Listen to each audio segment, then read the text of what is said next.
కాలం ఎంత మారుతున్నా ఎప్పటికీ మారని కథ ఒక ఆడదానిది. ఒక తరం ఆడపిల్లల్ని కట్నం తెచ్చే కోడలంది, ఇంకో తరం దండగా అంటూ పుట్టగానే చంపేసి నేటి రేపటి తరాల ఆడపిల్లల సంఖ్య తగ్గిపోవడానికి కారణమయ్యింది. ఇది ఇలాగే కొనసాగితే జరిగే పరిణామాలను వివరించే ప్రయత్నమే మా 2 తరాల పెళ్లి చూపుల కథ.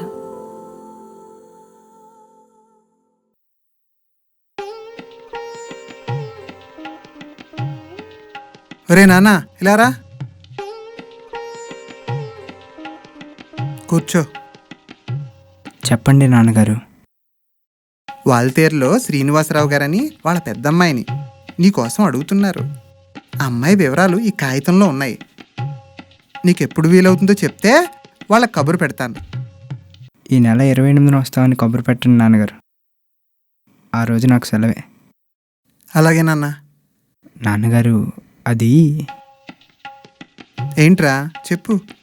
ఆ అమ్మాయితో కలిసి ఒక 10 నిమిషాలు ఒంటరిగా మాట్లాడాలనుకుంటున్నాను. అంటే ఒకరి అభిరుచులు ఒకరికి తెలుస్తాయని. కొంచెం ఈ విషయం ఆ అమ్మాయి నాన్నగారికి ముందే చెప్పండి. నీకో విషయం తెలుసారా? మీ అమ్మని నేను పెళ్లి మండపంలో తాళి కడుతున్నప్పుడు చూశాను. నాకన్నా ముందు మీ నాన్నమ్మ తాతయ్య చూశారు. ఈ కాలం కుర్రోళ్ళు మా మాట వింటారా? కానివ్వండి. మనం కలిసి 2 నిమిషాలు అవుతుంది. ఇప్పటికీ నాకు మీ వివరాలు తప్ప మీరు ఎలా ఉంటారో తెలియదు. మీరు ఒకసారి తల ఎత్తితే ఒకరినొకరు చూసుకోవచ్చు.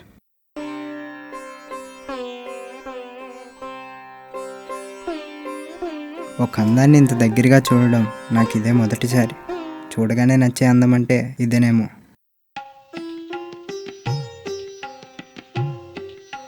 మీ నవ్వుకి అర్థం అంగీకారం అనుకోవచ్చా? నాన్నగారి ఇష్టమండి.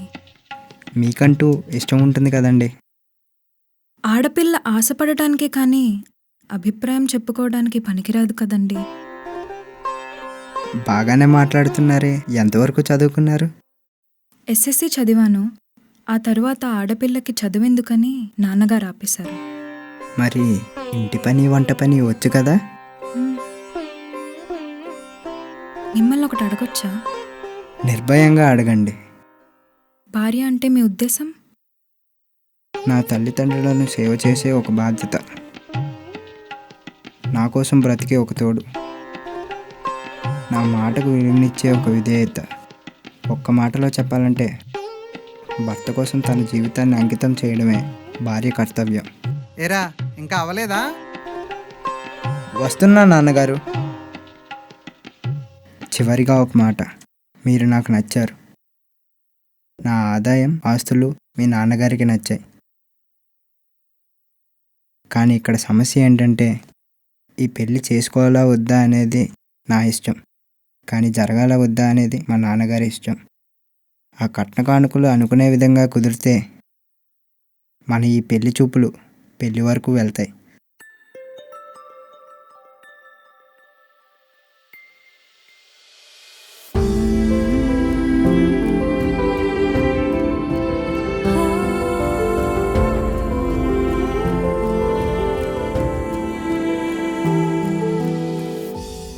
అమ్మా శ్వేత, 11 అయిందమ్మా, లేగు.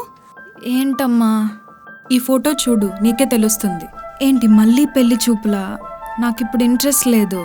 నీకు ఇంట్రెస్ట్ లేదేమో, ఆ అబ్బాయికి ఉంది. ఒకసారి చూడు. సర్లే, ఈ వీక్ ఆఫ్లో నేను కలుస్తానులే. కానీ ఇంట్లో ఇంటర్వ్యూలు వద్దు. ఎక్కడో రెస్టారెంట్లో కలుస్తాంలే. వాడి నంబర్ ఉందా? ఆ ఫోటో వెనకాల డీటెయిల్స్ ఉన్నాయి, చూడు. సరేలే అమ్మా, వెళ్తాను.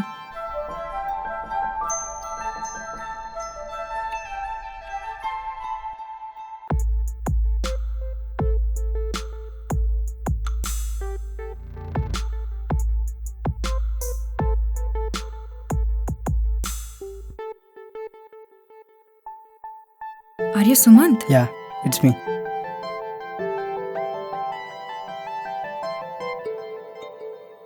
ఏంటి అలా చూస్తున్నావు?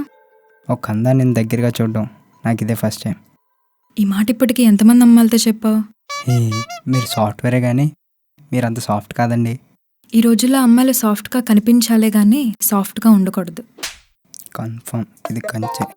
అవును, మీరు 1 అవర్ లేట్గా వచ్చారు. ట్రాఫిక్ జామా? నేను వచ్చేలోపు నువ్వేం చేస్తావో చూద్దామని నా ఫ్రెండ్ని పంపాను. నువ్వు ఇంతసేపు లైన్ వేసింది దానికే, అందుకే లేట్గా వచ్చాను. ఇది కొంచెం కాదు, కొనొప్పు. అంటే ఏదో క్యాజువల్గా చూశానండి. అయినా it's common in this generation.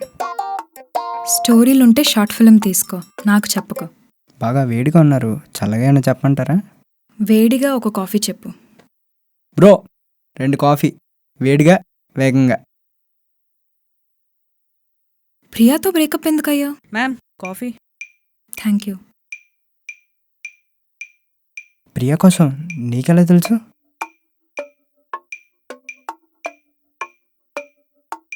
ఎఫ్బీలో 2017 to 2018 వరకు పెట్టిన పోస్టులన్నీ మీ ఇద్దరివే కదా? It's common in this generation. So smoking ఎప్పటికీ మానంటావు. ఇది సిబిఐలో చేస్తుందా, సాఫ్ట్వేర్లో చేస్తుందా? ఏమన్నా? అదే ఇది ఎలా తెలిసిందా అని. 2 days బ్యాక్ నీ వాట్సాప్ స్టేటస్ ఏంటి?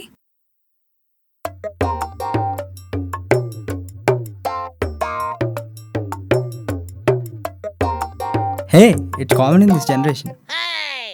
మందు కూడా కామన్ ఈ జనరేషన్లో. అంటే తాగుతావన్నమాట.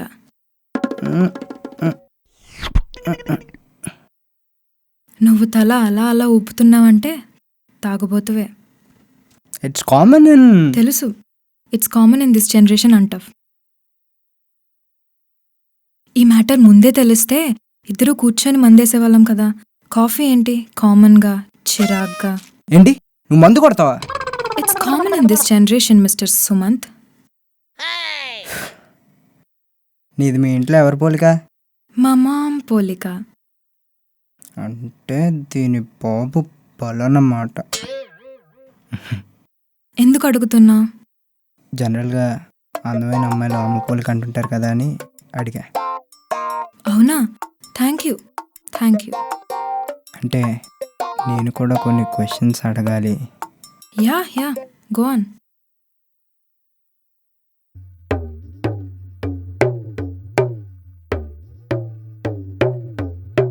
ఏంటి క్వశ్చన్స్ అందులో రాసుకున్నావా?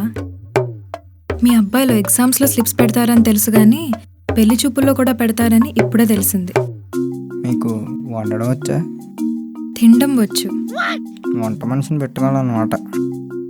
పోనీ ఇంటి పని వచ్చా? మ్మ్హ్మ్. పని మనిషిని పెట్టుకోవాలి అయితే. నీకు సంగీతం వచ్చా? హే, ఆ పేపర్ ఇలా ఇవ్వు.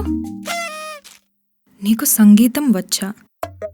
ఒక పాట పాడమని అడగాలి, ఒకసారి నిలబడి నడవమనాలి. ఏ అదవరా నీకు ఈ క్వశ్చన్స్ అడగమని చెప్పింది? ఏంటి రానా? అవును బే. ముందు వాడెవడో చెప్పు. మా మేనేజర్. వాడి ఏజ్ 50 to 55 మధ్యలో ఉంటుందా? హే, అంత కరెక్ట్గా ఎలాగ చెప్పు? ఇలాంటి బీసీ నాటి క్వశ్చన్స్ అడిగితే వాడి ఏజ్ 60 కాక 20 ఉంటుందా? మీ మేనేజర్కి బుద్ధి లేదు, నీకు బుర్ర లేదా? అప్పట్లో మగాళ్ళకి ఆడదాని విలువ తెలియక పాడు నిలబడు అంటూ ఎదవ క్వశ్చన్స్ అడిగేవారు. కూరగాయలు బేరమాడినట్టు కట్నం కోసం అడిగేవారు. మీ మేనేజర్ లాంటి ఎదవలు ఆడపిల్లలు పుడితే చంపి పారేసేవారు. అందుకే ఇప్పుడు మా ఆడపిల్లలు తక్కువైపోయారు. ఒకటి గుర్తుపెట్టుకో, ఒక ఆడది కంటేనే నువ్వు మగాడిగా పుట్టావు, ఒక ఆడది కట్టుకుంటేనే నువ్వు మొగుడవుతావు. So give respect to ladies. I'm sorry Shwetan garu, I'm sorry. First time కదా, ఏదో తెలియక అడిగాను. మీరు నాకు బాగా నచ్చారు. బట్ నువ్వు నాకు నచ్చలేదు. కొంచెం ఆలోచించవచ్చు కదా. సరే అయితే, నీ లేటెస్ట్ శాలరీ పే స్లిప్స్, నీ బ్యాంక్ అకౌంట్ స్టేట్మెంట్స్, నీ property details with documents xerox and mainly నీ medical report including HIV report నాకు ఇస్తే, డీటెయిల్స్ అన్నీ వెరిఫై చేయించి నాకు ఓకే అనిపిస్తే అప్పుడు ఈ మ్యాటర్ పెళ్లి వరకు వెళ్ళాలో పెళ్లి చూపులతో ఆగిపోవాలో నేను ఆలోచిస్తా.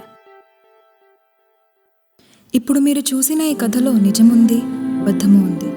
తరతరాలకు నిజమైన వారసురాలు మగవాడు కాదు, ఇంకో తరాన్ని కనే ఆడవాళ్ళు. లేకపోతే ఏదో ఒక నాటికి ఇలాంటి పరిస్థితి తప్పక వస్తుంది. ఆడపిల్ల సృష్టికి అందం అవసరం.